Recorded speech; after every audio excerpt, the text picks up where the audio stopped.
සුබ දවසක්. අද වෙනකොට මේ සියදිවි නසා ගැනීම කියන දේ සෑහෙන්න බහුල වශයෙන් සිද්ධ වෙනවා. ගොඩක් වෙලාවට අපි දැන් මේ මෑතක් වෙනකම්ම සමාජ මාධ්‍ය වලින් ගත තොරතුරු ප්‍රවෘත්ති වලින් ඒ වගේ දේවල් වලින් සහ ඉන්ටර්නෙට් එක භාවිතයෙන් බලන්න පුළුවන්. ගොඩක් විදිහට ප්‍රතිශතයක් විදිහට බැලුවහම සියදිවි නසාගන්නේ ගොඩක්ම පෙර යොවුන් අවදියේ සහ යොවුන් අවදියේ දරුවන්. එතකොට මේට විශාල වශයෙන්ම හේතු වෙලා තියෙනවා දරුවෙකුට තමන්ගේ ගැටලුවක් කියාගන්න කෙනෙක් නොමැතිකම.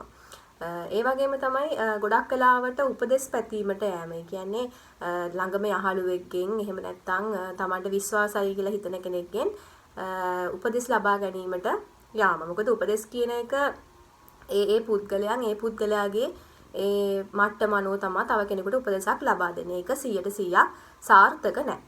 ඉතින් සමාජයේ ගොඩක් වෙලාවට මේ සියදිවි නසා ගැනීම සිදු වෙනකොට ඒ සම්බන්ධව ඔවුන්ගේ තියෙන මානසික තත්ත්වය බැලුවහම ගොඩක් වෙලාවට සමහරලාට අපි දකිනවා හරිම සුළු කරුණු වෙන්න පුළුවන්. සමහරලාට ඉතා විශාල කරුණු වෙන්න පුළුවන්. ඒක අපේ මට්ටමින් අපේ මානසික මට්ටමින් අපිට සමාජයක පොඩි දෙයක් වෙනාට ඒකේ දරා ගන්න පුද්ගලයාට ඒක විශාල දෙයක් වෙන්න පුළුවන්. ඒ නිසා අපිට බෑ තව කෙනෙකුට කියන්න අයියෝ ඕක මොකද්ද? ඕ වගේ ප්‍රශ්නද තියෙන්නේ. එහෙම අපිට ඇත්තටම මේ ජජ් කරන්න බෑ මිනිස්සෙක්ව ඒ ආකාරයට. එතකොට විශේෂයෙන්ම කියන්න ඕනේ සියදිවි නසා ගැනීම ප්‍රතිශතයක් විදිහට බැලුවහම අර පෙර යෝන් විය දරුවන්ගේ සහ යෝන් විය දරුවන්ගේ ඉතා ශීඝ්‍ර වර්ධනයක් තියෙනවානේ. ඉතින් එහිදී ඔවුන් ඇයි මේ විදිහට පෙළඹෙන්නේ කියලා බැලුවහම ඇත්තම කතාව කිව්වහම විවිධ හේතු තියෙනවා. පාරිසරික සාධක, එතකොට තමන්ගේ පීඩනයක් වගේ දෙයක් කන්ට්‍රෝල් කරගන්න බැරි කම, තමන්ගේ මානසික මට්ටම, චිත්ත වේගයන්, හැසිරීම් වගේ දේවල් පාලනය කරගන්න බැරි තත්ත්වයක සිටිනවා. එතකොට ඔවුන් යම්කිසි මානසික ව්‍යාධියකින් එහෙම නැත්නම් මානසික ආක්‍රමිකතාවයකින් පෙළෙනවා වෙන්නත් පුළුවන්. එහෙම නැත්නම් හදිසි ආවේගයේ මත තමාව පාලනය කර ගැනීම නොහැකි වීම. කියන්නේ මානසික අවපීඩන තත්ත්වයක් එහෙම නැත්නම් මානසික පීඩන තත්ත්වයක් වෙන්නත් පුළුවන්. ඉතින් සියදිවි නසා ගැනීම කියන්නේ මිනිසෙක් තමන්ගේ පරණ නසා ගැනීමට තරම් මානසිකත්වය හදා ගන්නවා කියන්නේ යම්කිසි මානසික පීඩන තත්වයකින් මානසික අවපීඩන තත්වයකින් පෙළෙනවා වෙන්න පුළුවන්. එතකොට ගොඩක් වෙලාවට සමාජ මාධ්‍ය වලින් මේක උලුප්පල දක්වන විදිහ හරිම අශෝභනයි. මොකද සමහර දරුවන්ගේ විස්තර පවා පින්තූර නම් ගම් පවා එහෙම දැමීම ඇත්තටම හරිම සෝචනීයයි. මොකද ඒක සමාජගත වීම මේ දරුවාගේ ඉදිරියට ඒ පවුලේ අයට ඒවා නැති වෙන්නේ නැහැනේ. වෙබ්සයිට් වල ඒ දේවල් ගොඩ කාලයක් රැඳී තිබෙනවා. එතකොට ඒක ලොකු ගැටලුවක් වෙනවා දෙමාපියන්ට, නෑදෑයන්ට, ඒ දරුවාගේ ළඟම අයට ඒක ලොකු පීඩනයක් එල්ල වෙන්න පුළුවන්.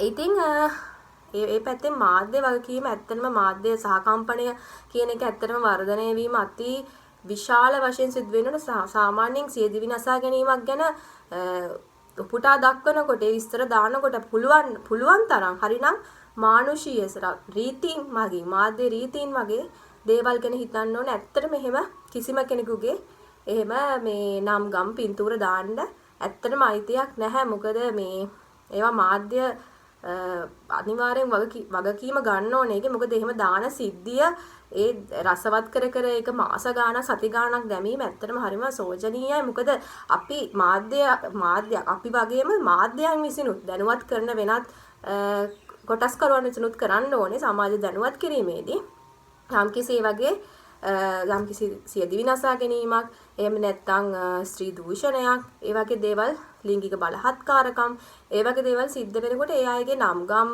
පින්තූර ඒ වගේ දේවල් විස්තර දාන්න එපා. මොකද ඒක හරිම මේ මානුෂීය නැහැ. ඒ දේ මානුෂීය නැහැ. අපිට පුළුවන් ඇයි මේ දේ සිද්ධ වුනේ, මේ වගේ සිද්ධියක් සිදු වුනේ ඇයි, එතකොට මේ වගේ සිද්ධියකට දරුවෙක් කොහොමද මුහුණ දෙන්නේ සහ ඒ සිද්ධිය ඇතුළත් කරන්න පුළුවන්. නමුත් අර නම් ගම් වෙනම දැමීම ඇත්තටම හරිම මේ ඒක නැහැ. හරිම අර සහකම්පනයක් නැති ක්‍රියාවක් ඒක. ඉතින් ඒක නිසා ඒ වගේම මාධ්‍ය වලින් ඇත්තටම වෙන්න ඕන දෙයක් සහ ඒ සමාජ දැනුවත් කරන අංශ වලින් අනිවාර්යෙන් ඒ සිද්ධිය මේ ප්‍රවෘත්තිය දානවත් එක්කම ඔබට මානසික ගැටලුවක් පැන නගිනවා නම් ඔබ කෙසේද විසඳාගත යුත්තේ හෝ කියලා ඒ සම්බන්ධව දුරකථන අංකයක් හෝ සම්බන්ධ කිරීම ඇත්තටම සමාජයක් වශයෙන් දියුණු වෙන්න ඕනේ. ඒක සමහර මාධ්‍යවලින් නම් එහෙම ප්‍රකාශ කරන සමහර මාධ්‍යවලින් නම් නැහැ. ඒක ලොකු මේ විශාල මෙහෙයක් වෙන්න පුළුවන් තවත් මේ ඒ වගේම පීඩනයක ඉන්න කෙනෙකුට. ඉතින් ඇත්තටම කිව්වොත් යම්කිසි මානසික පීඩනයක් මානසික අවපීඩන තත්ත්වයක් මනස Tamanට කන්ට්‍රෝල් නැති තත්ත්වයක් ආපුවාම ඇත්තටම දරුවෙක්ට තමන්ගේ දේවල් කියාගන්න කෙනෙක් නැති වෙන්න පුළුවන්. මොකද සමහරලාට දරුවට ඒ සඳහා මොනවාද කරන්නේ? එතකොට සමාජයේ අට ඒ ළමයා අලුත්. එතකොට ඒ ළමයා කොහොම සමාජයට මුහුණ දෙන්නේ? ඒ වගේ ප්‍රශ්න තුල තමයි ගොඩක් ඔය සියදිවි නසා ගැනීම වගේ වට පෙළඹෙන්නේ. මේක තමයි මට තියෙන අන්තිම අවස්ථාව. මට මෙතනින් හැට අවස්ථාවක් නැහැ කියන තැනට එන්නේ නොදැනුවත්කම නිසා. දරුවන්ව අනිවාර්යයෙන්ම මිතුරන් වගේ ආශ්‍රය ගන්න දෙමාපියන් දැනගන්න ඕනේ. දරුවට හැම වෙලේම කෑ ගහලා බැනලා ඒ පීඩනය එල්ල කරාම ගෙදරිනුත් Tamanට සරණක් නැහැ කියන්නේ දරුවෙක් සෑහෙන්න අසරණ වෙනවා. ඒක නිසා ඒ වගේම ගුරු දෙමාපියන් කියන්නේ දෙක එකටම දරුවට සම්බන්ධ වෙන දෙයක් නිසා ගුරුවරුන්ව සෑහෙන්න දරුවෙක්ගේ පැත්තෙන් හිතන්න ඕනේ. දරුවෙක්ගේ වෙනස්කමක් දැනනකොට Tamanගේ පන්ති බාර ගුරුතුමිය නම් මේ දරුවා මොන වගේ තත්යකද ඉන්නේ කියන එක ගුරුවරයෙක් ටිකක් ගාලා තේරුණා. ඉතින් මේ මනෝවිද්‍යාත්මක අංශෙන් සෑහෙන්න පාසල්වල මේ සඳහා වෙනම ඇත්තටම මේ විෂයක් විදිහට ඇතුළත් වෙන්නත් ඕනේ. ඒ වගේම දරුවන්ව දැනුවත් කරන වැඩපිළිවෙළවල් එතකොට සම්මාන්තරණ මේවා වාරයකට සැරයක් හරි පාසලක දියත් කරනවා නම් ඒ වගේම දරුවෙට ගැටලුවක් වෙනකොට සම්බන්ධ වෙන්න පුළුවන් අංශ ගැන දරුවෙක්ව දැනුවත් කරනවා නම් පාසලෙන් ඉන් පස්සේ සමාජ මාධ්‍ය වලින් ඒක ලොකු දෙයක් වෙයි මේ සියදිවි නසා ගැනීම කියන එක අඩු වෙන්න. මොකද තමන්ගේ ප්‍රශ්න පීඩනය දන්නේ තමන්. ඉතින් ඒක නිසා ඒ වගේම පෙරයෝන් සහ යෝනිවියේ සහ ළමයින් ඇත්තටම සමාජයට අලුත් ඒ දරුවන්ට ඇත්තටම සමාජයේ හරිම භයානක තැනක් වෙන්න පුළුවන්. ඒකට ඒ දරුවෝ තමන්ට පොඩි හරි ලොකු හරි අපිට ඇත්තටම මේ එහෙම කියන්න බෑ. මේ ප්‍රශ්නේ පොඩි මේ ප්‍රශ්න ලොකුයි කියලා. මොකද ඒක නේ දරා ගන්න මට්ටම අනුව ඒ කෙනාට ඒක ලොකු ප්‍රශ්නයක් හෝ ඒ විදිහට වෙන්න පුළුවන්. ඒ නිසා හැම විටම ඒ වගේ කාරණාවලදී අපි ගොඩාක් සහකම්පනය ඇති කරගන්න ඕනේ. තමන්ගේ කෙනෙකුට මේ දේ වුණොත් මම කොහොමද කියන ඒක විඳගන්නේ කොහොමද කියන එක හිතන්න ඕන හැම වෙලේම. ඒක තමයි මානුෂීය වෙනවා කියන්නේ.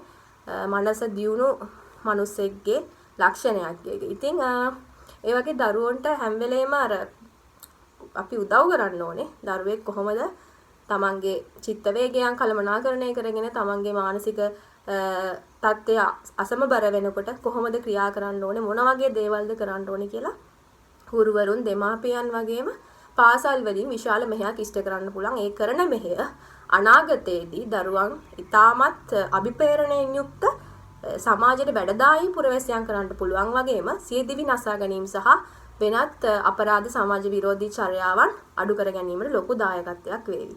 එහෙනම් ස්තුතියි.